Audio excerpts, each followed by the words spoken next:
अंबिकापुर के टीसीपीसी post matric कन्या छात्रावास का मामला, अधीक्षिका अनीता तिग्गा के खिलाफ दुर्व्यवहार के लगे आरोप, कलेक्टर ने तत्काल प्रभाव से किया निलंबित।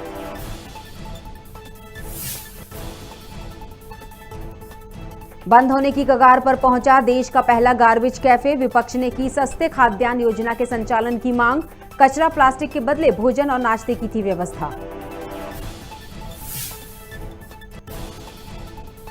नगर निगम की स्वच्छता सर्वेक्षण में अव्वल आने की तैयारी, क्लीन सिटी रायपुर का हुआ लोकार्पण, सफाई और स्वच्छता गाड़ियों से संबंधित लोगों को मिलेगी जानकारी।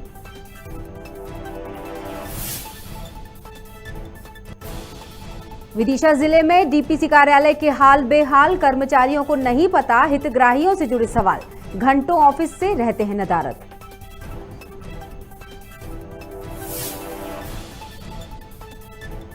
और मंदसौर में पुलिस ने अवैध मादक पदार्थ डोडा चूरा किया बरामद, लाखों का अन्य सामान भी किया जब्त, एक आरोपी गिरफ्तार, 2 अभी भी फरार।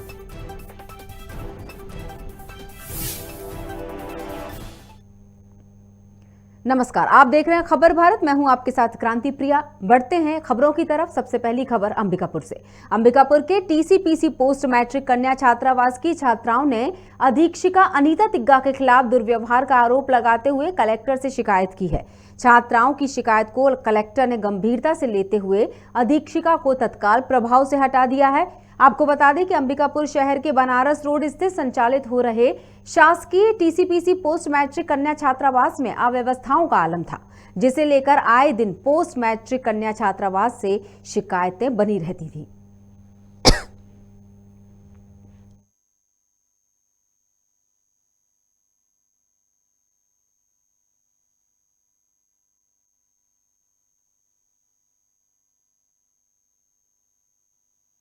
कई बिंदुओं में शिकायत है।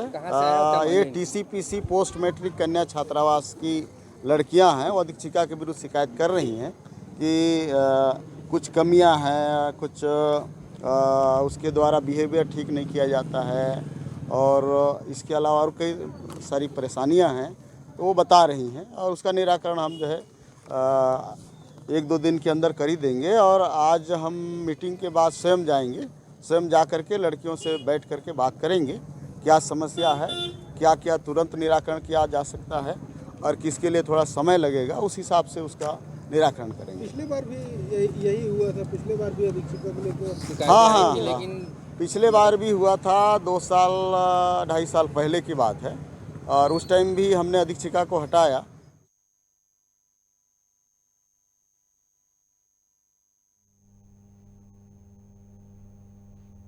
आपको बता दें कि मामला अंबिकापुर का है। छात्रावास की अधीक्षिका अनीता पर कार्रवाई हो चुकी है और जिस तरह से कन्या छात्रावास की छात्राएं लगातार शिकायतें कर रही थी अव्यवस्थाओं को लेकर, उन अव्यवस्थाओं से परेशान होकर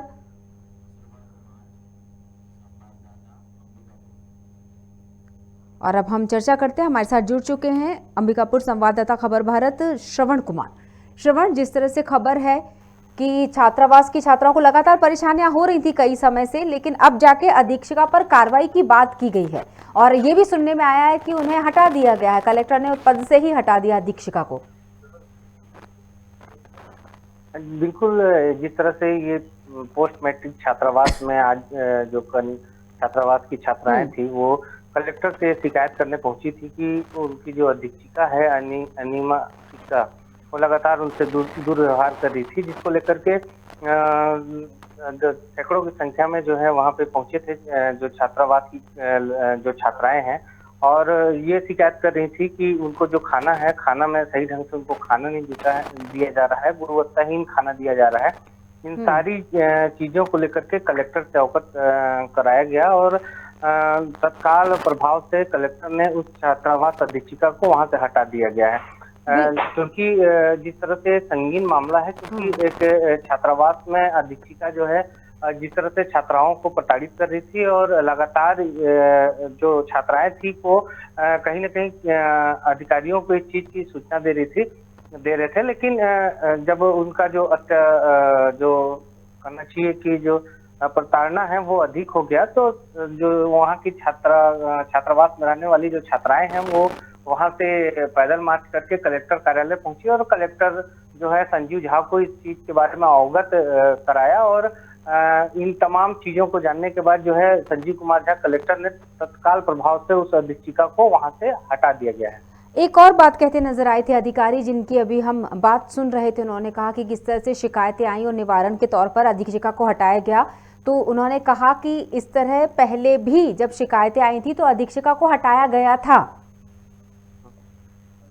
नहीं, बिल्कुल पहले भी हटाया गया था, लेकिन कहीं ना कहीं ये भी देखने को मिलता है कि जो खाने को लेकर के जिस तरह से जो छात्राएं हैं वो कलेक्टर के पास पहुंची थी, तो ये जो है वो शासकीय जो जिस तरह से उनको खाना दिया जाता है, बिल्कुल एक मेनू बना के दिया जाता है कि आज सोमवार को ये बनेगा, मंगलवार को ये बनेगा, बुधवार को साप्ताहिक मेनू रहता है। लेकिन इसके बावजूद उस मेनू के आधार पर अगर अधीक्षिका वहाँ पे उन छात्राओं को भोजन उपलब्ध नहीं करा दी थी, जिससे वो छात्राएं जो थी नाराज थी और यही वजह है कि वो छात्राएं जो है आज कलेक्टर संजीव कुमार झा के पास पहुंची थी और फरियाद लेकर पहुंची थी और इन तमाम जो छात्राएं की जो सुनने के बाद जो है तत्काल प्रभाव से छात्रा अधीक्षिका को हटा दिया। श्रवण, एक बात जरूर इस बात पर सवाल उठ रहा है कि क्या सिर्फ भोजन की अव्यवस्था को लेकर ये समस्या उठाई गई थी या फिर बात कुछ और भी है? क्योंकि जब बात छात्राओं से जुड़ी हुई होती है, बालिकाओं से जुड़ी हुई होती है, तो एक मुद्दे में कई मुद्दे छुपे होते हैं, शायद उनकी असुरक्षा को लेकर। नहीं, इस तरह की तो कोई बात नहीं छात्राओं ने बताया। सुरक्षा को लेकर के जिस तरह से वहां पे थी, लेकिन कुल मिला के ये कहा जाए कि जो सुरक्षा व्यवस्था है उसको लेकर के छात्राओं ने किसी तरह का कलेक्टर साहब को संज्ञान नहीं दिया। केवल उनका आरोप यही था कि खाना सही ढंग से जो छात्रावास अधीक्षिका है वो नहीं दे पा रही थी, जिसको लेकर के जो छात्राएं थी वो आक्रोशित थी और इसी वजह से जो है वो वहां पे पहुंची थी। चलिए, बहुत बहुत शुक्रिया श्रवण। लेकिन मुझे ऐसा लगता है कि कुछ और परतें हैं इस छात्रावास से जुड़ी हुई, जिसको संज्ञान में लिया जाना ज़रूरी है। तो आप अगर व्यक्तिगत रूप से खबर भारत चूँकि मूल रूप से उस समस्या को समझने की कोशिश करता है, तो अगर सिर्फ भोजन ये कारण नहीं हो सकता इतनी सारी छात्राओं का, कुछ और भी अगर ऐसे कारण रहे होंगे जिसका उल्लेख शायद वो उसमें नहीं कर पा रही होंगी और हम अगर उनसे जान पाएँ तो ज़रूर आप उनसे संपर्क करके अगर कुछ और समस्या निकलती है तो हम ज़रूर दर्शकों को बताएंगे। फिलहाल के लिए बहुत बहुत शुक्रिया Shravan. More the waste better the taste, इस स्लोगन के साथ शुरू की गई अंबिकापुर नगर निगम की अनूठी पहल पर पलीता सा लगता दिख रहा है। आलम यह है कि जिस गार्बेज कैफे की देश और दुनिया में तारीफ हो रही थी वो बंद होने की कगार पर है और उस स्थान पर निजी होटल का संचालन हो रहा है। वहीं अब विपक्ष निगम को घेरने में लगा है। इधर निगम इस योजना में बदलाव कर फिर से बेहतर संचालन की दुहाई दे रहा है। आपको बता दें कि 1 किलो कचरा प्लास्टिक पर भोजन और आधा किलो कचरा प्लास्टिक पर नाश्ते का प्रबंधन किया गया था।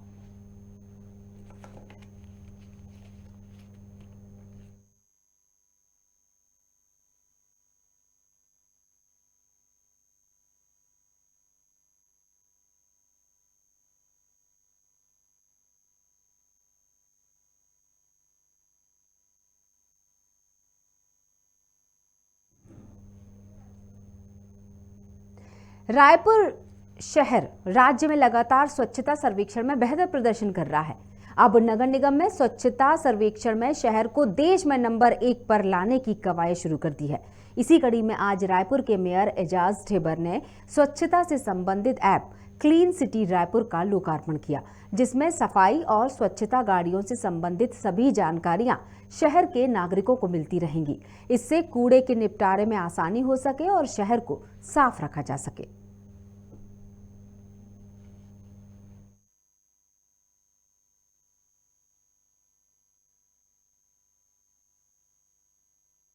स्वच्छता संरक्षण में रायपुर को प्रथम लाने के लिए रायपुर के लगातार रायपुर नगर निगम के प्रयास जारी है। उसी कड़ी में आज एक काम यहाँ पर हमने एक ऐप लॉन्च किया है, क्लीन सिटी रायपुर। इसके चलते अब रायपुर की जनता को थोड़ा सा भी परेशान नहीं होना पड़ेगा और जो हमारा कूड़ा बनता है, जो हमारे जो कचरे के ढेर बनते हैं, शायद इसलिए बनते हैं कि हमारे रायपुर वासियों को ये पता नहीं होता कि गाड़ियाँ मेरे पास कब आएगी। कई बार उसके यहाँ गाड़ी 6 बजे आ जाती है, कई बार 7 बजे आती है, कई बार दोपहर में 12 बजे आती है। मगर अब रायपुर को इस चीज़ का इंतज़ार नहीं करना पड़ेगा। वो अपने मोबाइल पे ऐप डाउनलोड करके उसे पता चल जाएगा कि उसकी गाड़ी कहाँ पर खड़ी है, कहाँ से उसकी गाड़ी कब तक उसके घर पे आ जाएगी। तो मुझे लगता है कि लोग अब जो नाली में कचरा फेंकते हैं, अपने घर के पास कचरा फेंकते हैं, अब ये लगभग बंद हो जाएगा। तो इस एक अच्छा ऐप आज लॉन्च रायपुर नगर निगम के द्वारा किया गया है, जो सीधा जनता को डायरेक्ट इसका फ़ायदा मिलेगा। विदिशा में जिला डीपीसी कार्यालय के कर्मचारी लगता है छुट्टी पर चल रहे हैं। डीपीसी कार्यालय में सुबह 10:30 बजे कोई उपस्थित नहीं होता। इस संबंध में जब हमारे संवाददाता ने डीपीसी शिशुपाल सिंह जाटव से बात की तो पता चला कि वे मीटिंग के लिए भोपाल गए हुए थे, लेकिन अन्य कर्मचारी भी ऑफिस में मौजूद नहीं थे। हैरत वाली बात ये थी कि काफी देर से आए कर्मचारी को हितग्राही से जुड़े सवाल के जवाब का कोई ज्ञान नहीं था। न्यू कलेक्टेड भवन के कक्ष क्रमांक 139 के सामने खड़े हुए हैं, जो कि डीपीसी सर का कार्यालय है, जहां समय 10 बजे का है। लेकिन अभी मैं 11:15 बजे आया हूं और यहाँ पे कोई उपस्थित नहीं है। आप देख सकते हैं पूरा कार्यालय खाली पड़ा हुआ है। अधिकारी या कोई भी कर्मचारी यहाँ उपस्थित नहीं है। ये आप देखिए पूरा कार्यालय खाली पड़ा हुआ है, यहाँ कोई भी नहीं है। हम एक जानकारी के लिए यहाँ आए थे, लेकिन यहाँ पे कोई भी उपस्थित नहीं है जो हमें ये जानकारी दे सके। और तो इस मामले में चाहूँगा कि कलेक्टर महोदय और सभी लोग ध्यान दें, संबंधित अधिकारी का नाम और पदनाम बता दें। जी, राजेश श्रीवास्तव, निर्माण शाखा में सहायक के रूप में होता है डीपीसी कार्यालय में। डीपीसी कार्यालय। हाँ जी सर, ये लगभग 11:15 हो रहे होंगे ना? आप टाइम देख के मुझे बताएं। ये 10:46 10:46 है ना, 11:15। तो 11:15 पे मैं कार्यालय में आया हूँ, यहाँ पे कोई भी उपस्थित नहीं है। आपके डीपीसी महोदय शिशुपाल जी से मैंने बात करी तो उनका कहना है कि कुछ लोग मीटिंग में हैं, कुछ लोग बाहर हैं, लेकिन फिर भी यहाँ पे कोई ना कोई स्टाफ तो उपस्थित होना चाहिए ना। स्टाफ में सर प्यून आया हुआ है और वो कमलेश जी आए हुए हैं पीसी। सर आप यहाँ मुझे दिखाएं कहाँ प्यून है आपका। छगन, आइए अंदर ही चलते हैं, अपन देखते हैं जो ऑफिस की स्थिति है। ये देखें पूरा ऑफिस खाली पड़ा हुआ है, सीटों पे तो कोई उपस्थित नहीं है। और हमने जो पहली रिकॉर्डिंग बनाई उसके बाद सर आए हैं यहाँ पे, और अब मैं सर से चर्चा कर रहा हूँ। जी सर, जी बताएं। अभी तो हम 3 ही लोग आए हुए हैं इस वक्त। 3 लोग आए हुए, लेकिन 10 सर बजे यहाँ पे फिलहाल तो मुझे, जब मैं आया पहले तब तो मुझे कोई भी नहीं देखा मेरे। उसके बाद सर तो ऑफिस टाइम में अपन ऑफिस में बैठते हैं, बाहर खड़े होते हैं? नहीं, ऑफिस में ही बैठते हैं, लेकिन उस वक्त सफाई का काम चल रहा था तो बाहर खड़े थे। जी, बाहर खड़े सफाई कर रहा था। तो अभी आप लोग 2 लोग उपस्थित हैं? आपके 3 लोग हैं। अच्छा अच्छा, कमलेश जी भी। कमलेश जी भी उपस्थित। मेरे को तो हॉल में देखा ही नहीं है, हॉल में नहीं देखा आपने? जी बिल्कुल, लेकिन डीपी सर जैसे कि आज भोपाल गए हुए हैं, लेकिन अगर कोई आया तो उसको फिर किससे बात करना चाहिए? नहीं, अब वो तो संबंधित यहाँ पे जो इंचार्ज में रहेगा सर, वो आपको गाइड करेगा इसके। तो आज कौन है संबंधित आपके इंचार्ज में? अब ये तो मुझे जानकारी नहीं है अभी सर। आप बता पाएंगे कि आज संबंधित कौन है? अगर डीपी सर नहीं है तो मैं किससे बात करूं? इसकी जानकारी मेरे पास भी नहीं है। आपके पास भी? इसकी जानकारी मैं कहाँ से ले सकता हूँ? डीपी सर से ही पता चल पाएगा और किसको चार्ज देके गए आज का। और चलिए अब हम सीधे बात करेंगे संजीव साहू, जिन्हें हम अभी देख रहे थे स्क्रीन पर कि उन्होंने किस तरह से इस पूरी रिपोर्ट को फाइल किया। 10 बजे ऑफिस लगने का समय था, लेकिन आधे घंटे तक, बल्कि आधे घंटे से ज़्यादा ऑफिस में कोई भी नजर नहीं आ रहा था। संजीव साहू, संवाददाता खबर भारत विदिशा से हमारे साथ जुड़े हुए फोन लाइन पर। बहुत बहुत बधाई संजीव, बहुत अच्छी खबर।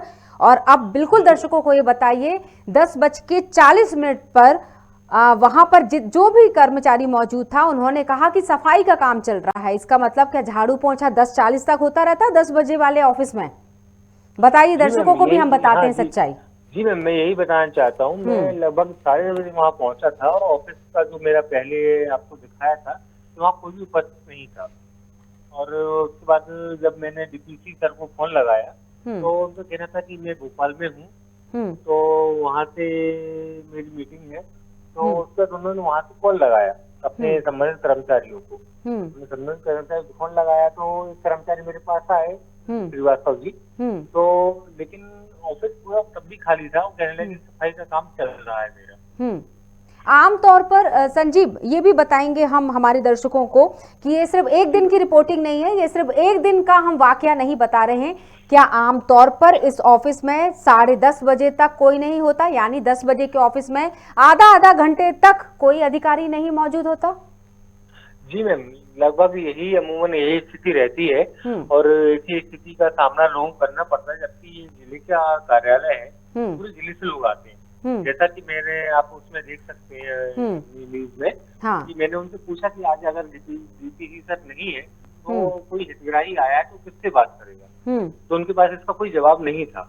बिल्कुल सुन सकते थे हम, बिल्कुल गोलमोल जवाब था। आया है। संजीव, सबसे पहले इन सारी बातों के साथ साथ ये बात भी उठती है कि डीपीएस काम क्या करता है। मैं चाहूंगी आप दर्शकों को ये बात बताइए ताकि ये पता रहे कि इतने महत्वपूर्ण ऑफिस में समय पर सारे, वैसे तो सारे ही दफ्तरों में पहुंचना जरूरी है समय पर, लेकिन अगर इस डीपीएस ऑफिस की, डीपीसी ऑफिस की अगर हम बात करना चाहें, डीपीसी ऑफिस में कोई नहीं था समय पर और हितग्राहियों की सवाल के जवाब देने वाला भी कोई नहीं था, और जो जवाब दे रहे थे वो जवाब कैसे थे ये भी बता दीजिए आप। जी जी मैम, एक्चुअली जो डीपीसी होते हैं वो 8th क्लास तक के जो बच्चे होते हैं उनके संबंध में पूरी जो उनकी शिक्षा होती है, जो मध्य प्रदेश बोर्ड से अपनी शिक्षा होती है, उस संबंध में उनके पास पूरे अधिकार होते हैं। ये जिला शिक्षा अधिकारी के अंतर्गत कार्य करते हैं और इनके पास विकलांग बच्चों की अधिकार के बारे में पूरी जानकारी इन्हीं के पास होती है और इनके अंतर्गत ही डीपीसी कार्य करती है, जो यहाँ पे नियुक्त है अपने पूरे जिले के लिए, मतलब हमारे विदिशा जिले के लिए। जी जी जी, विकलांग बच्चों के क्षेत्र में कार्य करने के लिए। हाँ हाँ। लेकिन जो विकलांग बच्चों को कोई समस्या होती है तो वो यहीं डीपीसी कार्यालय आते हैं और वो आए, और अगर डीपीसी सर नहीं मिल रहे हैं बिल्कुल तो उनको कोई सुविधा नहीं मिल पाती है, क्योंकि वो उनको संपर्क नहीं कर पा रहे हैं। डीपी सर मैं मानता हूँ कि एक बड़ी पोस्ट पे है तो हो सकता है कि उनको कई मीटिंगों में जाना पड़ता है, कई सारी चीजें अटेंड करना पड़ती है। हाँ। लेकिन जब अगर वो नहीं है तो उन्हें अपने ऑफिस में किसी ऐसे व्यक्ति को अपना प्रभार या नियुक्त करके जाना चाहिए कि जो संबंध हितग्राहियों के संबंध में बात कर सके। बिल्कुल। तो मैम ये ऐसा उन्होंने कुछ भी नहीं करा था, और जो वहाँ पे 3 लोग मुझे मिले थे, जिसमें से एक तो प्यून थे, एक स्थापना से संबंधित थे और एक और उनके बाबू थे कमल जी। तो उन्होंने भी कुछ ऐसी जानकारी दे पाई कि अगर उनकी अनुपस्थिति में कोई आता है तो किससे बात करेंगे। तो मैम ये तो पूरी तरीके से जो दिव्यांग बच्चे हैं अपने, उनके हितों का उल्लंघन है। क्या कहना था वहां के लोगों का, जिन लोगों से आपने बात की, उसके कितनी देर बाद फिर ये ऑफिस भरा हुआ नजर आया? मैम ऑफिस भरा हुआ बिल्कुल नजर नहीं आया, क्योंकि उनका कहना ये था कि हम वहाँ पे मीटिंग में कुछ लोग रोज में अपना एक उनकी प्रशिक्षण चल रहा था वहाँ पे हैं, तो ये 3 लोग ही अवेलेबल है। समस्याएं लेकर आने वाले लोगों की संख्या कितनी रही होगी उस वक्त? मैम क्योंकि ये जिला स्तर का एक कार्यालय है तो यहाँ रोज लगभग बहुत ज्यादा नहीं, लेकिन फिर भी 10 से 15 लोग तो समस्या लेके आते हैं। 10 से 15 भी बहुत होते हैं, और मैं तो बोल रही हूँ अगर जिस चीज के लिए ये डिपार्टमेंट जो काम करता है उसके लिए अगर एक व्यक्ति भी आ रहा है अपनी समस्या लेकर, तो उस एक की भी समस्या को सुलझाना हर विभाग, खासतौर से अगर डीपीसी की हम बात करें, इस विभाग की तो खैर जिम्मेदारी बनती है, क्योंकि विकलांग बच्चों की जो समस्या वो लेकर आएंगे उनको सुलझाना बहुत जरूरी है। जी जी बिल्कुल मैम। जी बिल्कुल। देखते हैं हम संजीव की इस खबर के बाद क्या असर होता है, और इसका अपडेट हम जरूर दर्शकों को बताएंगे। फिलहाल के लिए मैं आपको यही धन्यवाद करूंगी संजीव जी।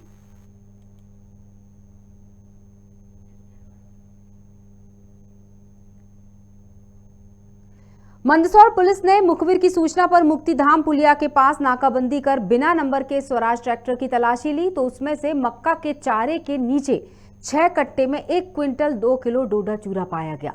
साथ ही बरामद किए गए सामान की कीमत 6,10,000 रुपए बताई गई। पुलिस ने मंगलगारी नाम के व्यक्ति को गिरफ्तार कर लिया है और पूछताछ में आरोपी ने इस अवैध मादक पदार्थ को जोधपुर ले जाने की बात भी कही। फिलहाल ये जो 2 आरोपी इसमें लिप्त थे वो अभी भी फरार बताए जा रहे हैं, जिनकी पुलिस तलाश कर रही है। टीम कोतवाली को अवैध रूप से मादक पदार्थ की तस्करी की सूचना मिली थी। इस सूचना पर मुक्तिधाम पुलिया के पास एक बिना नंबर का ट्रैक्टर जिसमें मंगल गायरी निवासी बड़ाउदी सीतामऊ का बैठा हुआ था, उसको रोका गया। तलाशी लेने पर मक्का के पुले के नीचे 6 कट्टों में भरा हुआ 102 किलो डोडा चूरा जब्त हुआ था, जो उसने राजेंद्र सिंह चिपलाना से लाना बताया था और किसी विश्नोई जोधपुर वाले को हाईवे पर देने जा रहा था। आरोपी को स्थान से गिरफ्तार करके पेश किया गया है। आगामी कार्रवाई जारी है। ट्रैक्टर है बिना नंबर का। पिछले हफ्ते अज्ञात हमलावरों द्वारा बीजेपी ओबीसी मोर्चा के सचिव रंजीत श्रीनिवासन की हत्या कर दी गई थी, जिसका देश भर में विरोध हो रहा है। विशेषकर बीजेपी के द्वारा विरोध और अपराधियों को सजा की मांग की जा रही है। रायपुर में भी बीजेपी जनता पार्टी के कार्यकर्ताओं ने इसकी जांच और अपराधियों को मृत्यु दंड देने की मांग की है। साथ ही केरल में इस तरह की घटनाओं की अधिकता के कारण केरल सरकार और वहां के मुख्यमंत्री का पुतला दहन कर विरोध जताया।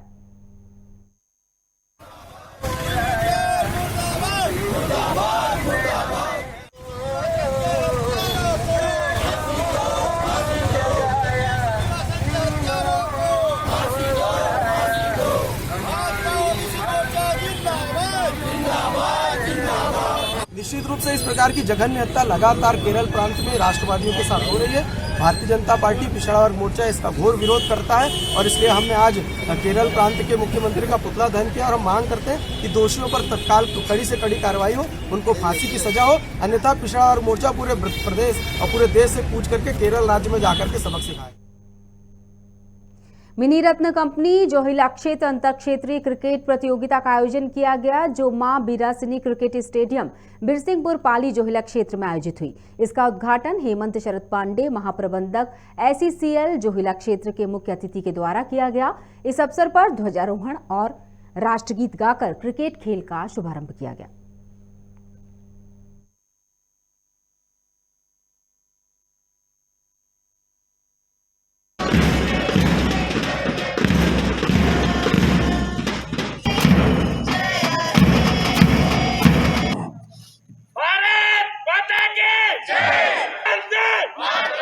हम शपथ लेते हैं कि हार जीत से आगे बढ़ मैं संकल्प से सिद्धि लाएंगे, हम न्यू इंडिया बनाएंगे।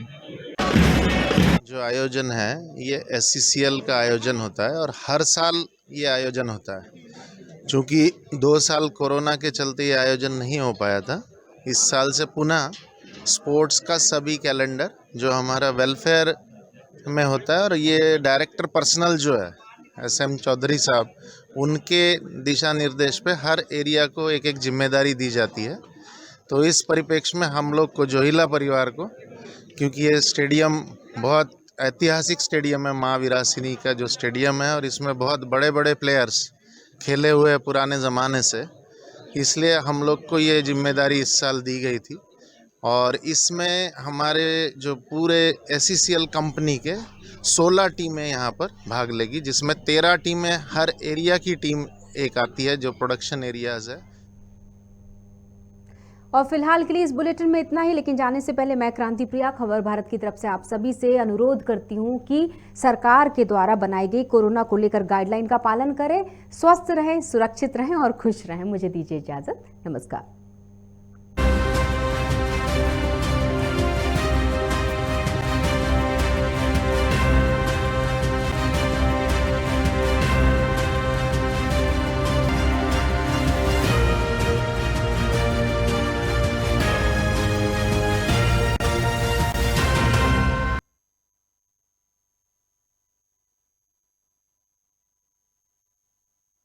हकीकत में बदलेगा कल्पनाओं का स्वरूप। आशियाने को सुंदरता के साथ मिलेगी मजबूती, क्योंकि आपके घरौंदे का हम रखेंगे ख्याल। विश्वास में नंबर 1 और दाम में कम। भरोसे और विश्वास का दूसरा नाम है गजानन स्टील। लोग मानते हैं कि यही है एक जरिया, अपनाएं TMT बार सरिया। Authorised dealer steel authority of India limited, 61A जय भवानी सोसाइटी, बावरिया कला, फूडी रेस्टोरेंट के पास, भोपाल। अधिक जानकारी के लिए आप हमसे इस नंबर पर संपर्क कर सकते हैं 9584262222। शिक्षा, सुरक्षा, बढ़ती महंगाई, बिजली पानी और बेरोजगारी। आमजन की हर समस्या से है हमारा सरोकार। देखिए खबर भारत का खास कार्यक्रम सुनो सरकार, सोमवार से शुक्रवार शाम 6 बजे, सिर्फ खबर भारत को